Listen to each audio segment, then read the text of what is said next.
નમસ્તે મિત્રો, મારી યુટ્યુબ ચેનલ શ્રી કથામાં આપનું સ્વાગત છે। જો તમે મારી ચેનલમાં નવા હોય તો મારી ચેનલને લાઈક કરો, શેર કરો અને સબસ્ક્રાઈબ કરો, જેથી કરી નવી લિંક તમને મળતી રહે। આજે આપણે પિતૃઓના શ્રાદ્ધ વિશે જાણીશું। પિતૃઓનું શ્રાદ્ધ શા માટે કરવામાં આવે છે? પિતૃઓનું શ્રાદ્ધ આપણે કેમ કરીએ છીએ? શ્રદ્ધયા દીયતે યત તત શ્રાદ્ધમ, શ્રદ્ધાથી જે અપાય તે શ્રાદ્ધ છે। શ્રાદ્ધ માટે પ્રવર્તતી માન્યતાઓ પ્રમાણે શ્રાદ્ધ એટલે પિતૃઓના આત્માની શાંતિ માટે દાન ધર્મ કરવાનો અવસર। કાગવાસ એટલે કાગડાને ખીરપૂરી ખવડાવી પિતૃઓને તર્પણ કરવાનો અવસર।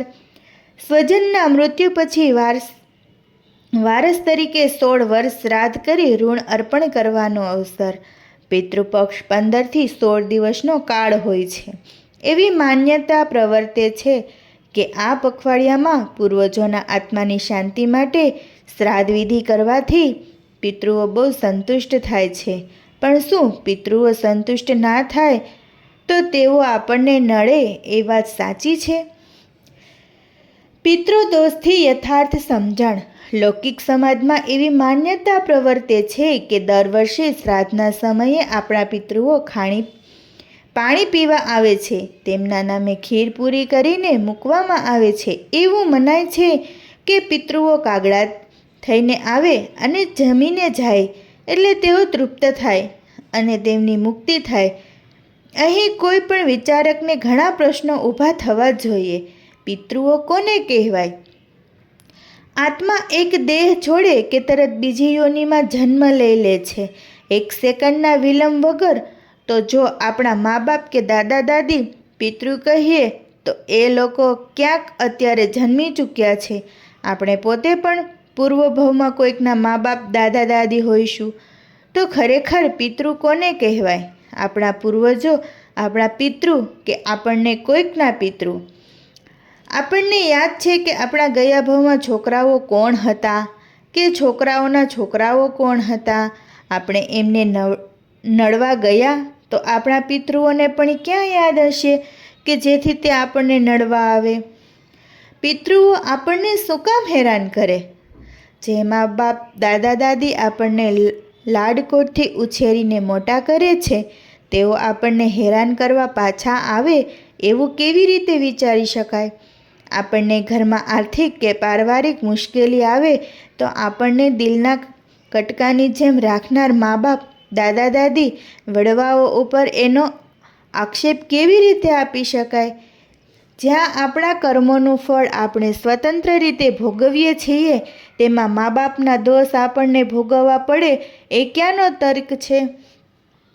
ઉલટું આવી માન્યતા મગજમાં ઘૂસી જાય છે કે મારા બા દાદાને કારણે મારા ઘરમાં ધનોત્પન્ન થઈ ગયું તો આપણે અંદર કેટલું દુઃખ રહે અને બા દાદા પ્રત્યે કેટલા દ્વેષ, અભાવ અને વેર ઊભા થાય। આપણા ક્રોધ, માન, માયા, મોહ, લોભ આપણને અંદર નડે છે, બહારનું કોઈ નડવા આવતું નથી। પિતૃઓ કાગડા થઈને કેમ આવે? જો આપણે પૂર્વભવમાં કોઈના પિતૃ હતા તો આપણે આ ભવે શ્રાદ્ધમાં કાગડા થઈને કાગવાસમાં ખીર પૂરી ખાવા જઈએ છીએ। તો આપણા પૂર્વજો ક્યાંથી આવી શકે? અને જો આવે તો કાગડા થઈને જ કેમ આવે? મેના પોપટ કે મોર થઈને કેમ ના આવે? મનુષ્ય મૃત્યુ પછી પોતાના પુણ્ય અને પાપના આધારે 4 ગતિમાંથી કોઈ એક ગતિમાં જાય છે, તો પોતાની ગતિ બદલીને કાગડા થઈને કેવી રીતે આવી શકે? આપણે કોઈ પણ મુશ્કેલી આવતી હોય તે આપણા પાપ કર્મના ઉદયને કારણે છે।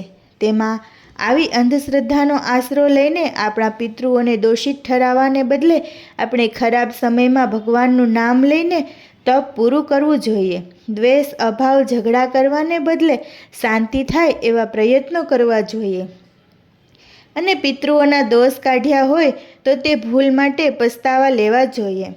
શ્રાદ્ધ પાછળનું સાચું કારણ ઢંકાઈ જવાથી અને દેખાદેખીથી સમાજમાં આવી માન્યતાઓ ઘૂસી ગઈ છે, પરંતુ પાછળનું યથાર્થ કારણ ખુલ્લું કરે છે। શ્રાદ્ધ પાછળનું વિજ્ઞાન પણ છે। શ્રાદ્ધની ઉજવણી પાછળનું ખરું કારણ આપણા પિતૃઓ નહીં પણ આયુર્વેદ અને વિજ્ઞાન છે. ભારતમાં આજથી અમુક વર્ષ પહેલાં મેલેરિયા રોગની દવા નહોતી શોધાઈ ત્યારની આ વાત છે. દર વર્ષે શ્રાદ્ધનો સમયગાળો 15થી 16 દિવસનો ભાદરવા માસમાં હોય છે. એ વખતે ભાદરવા મહિનામાં ગામના દરેક ઘરની બહાર એકાદ ખાટલો પડ્યો હોય ને તેમાં બીમાર વ્યક્તિ ઓઢીને સૂતી હોય. એને મેલેરિયાનો ખૂબ તાવ અને તેની બધી અસરો હોય, કારણ કે ભાદરવા મહિનામાં મચ્છરો બહુ થતા અને એનાથી મેલેરિયાનો તાવ ખૂબ ફેલાતો. મેલેરિયા એ પિત્તનો તાવ કહેવાય છે. કફનો તાવ એ વાયુનો તાવ નહીં પણ પિત્તનો તાવ. શરદ ઋતુ અને ભાદરવા મહિનો એટલે પિત્ત પ્રકોપનો કાળ. ચોમાસા દરમિયાન મચ્છરનો ઉપદ્રવ વધુ હોય. તેમાં પિત્તનો તાવ આવે અને ઉપરથી એને મચ્છર કરડે, પછી એ મચ્છર બીજાને જઈને કરડે તો તેના શરીરમાં પણ તાવ ફેલાય. તે સમયે વધુ પડતા તાવમાં કોઈ દવા ન મળે એટલે ટપોટપ લોકોનું મૃત્યુ થતું જાય. ત્યારે એવી પરિસ્થિતિ ઊભી થઈ હતી કે જો કોઈ ઉપાય નહીં મળે તો ભારતની વસ્તી અડધી થઈ જશે. એટલે આ પિત્તના તાવને શમાવવા માટે આપણા ઋષિમુનિઓએ અને સંતોએ એવી શોધખોળ કરી કે લોકોને આ દિવસોના ગાળામાં રોજ દૂધપાક અથવા ખીર ખવડાવો. તેમાં દૂધ અને ખાંડ હોય જેનાથી પિત્ત શમે અને મેલેરિયાનો રોગચાળો અટકે. એ વખતે પરિવારો મોટા હતા, એમાં રોજ રોજ ઘરમાં દૂધપાક બનાવવો હોય તો ઘણું બધું દૂધ જોઈએ, એટલે લોકો રોજ રોજ ઘરમાં દૂધપાક કે ખીર બનાવે નહીં. એટલે પછી ધર્મના નામે આ રિવાજ શરૂ કરાવ્યો કે ભાદરવાની પૂનમથી 16 દિવસ સુધી રોજ દૂધપાક બનાવીને લોકોને જમાડો. ફક્ત ધર્મના નામે બધા નિયમ ના પાડે એટલે સાથે સામાજિક હેતુ ઉમેર્યું કે લોકો કહેતા કે બાપદાદાના નામનું શ્રાદ્ધ સરાવો. એટલે પછી ઘરમાં જે સ્વજનો ગુજરી ગયા છે તેમના નામે લોકોએ શરૂ કર્યું. એમાંય જો કોઈને આડાઈ કરે કે હું નહીં કરું તો બાપ દાદાનું પણ શ્રાદ્ધ નથી સરાવતો. એવા સામાજિક દબાણને કારણે છેવટે તે શ્રાદ્ધ કરી નાખે. એક દિવસ કોઈ એકના ઘરે દૂધપાક બને અને તે બધાને જમાડે, બીજા દિવસે બીજાને ત્યાં બને, એમ વારાફરતી થાય. લોકોને આમ માફક આવ્યું. ખરેખર આ રીતે કરેલા શ્રાદ્ધનું ફળ પૂર્વજોને પહોંચતું નથી, પણ એની પાછળ પૂર્વજોને સાંકળવાનો હેતુ આવો હતો. પછી તો પૂનમથી લઈ 16 દિવસ સુધી રોજ લોકોને દૂધપાક જમવા મળે. એનાથી પિત્ત બધું શમી જાય, જેનાથી મેલેરિયા થાય નહીં અને મૃત્યુ પણ થાય નહીં. એટલે લોકો કહેતા કે 16 શ્રાદ્ધ પછી જો જીવતો રહ્યો તો નવરાત્રિમાં આવ્યો, એટલે કે નવી રાત જોઈ. આમ નવરાત્રિ એટલે નવરાતોની નહીં પણ જીવનમાં નવી રાત જોવા મળી એની ઉજવણી છે.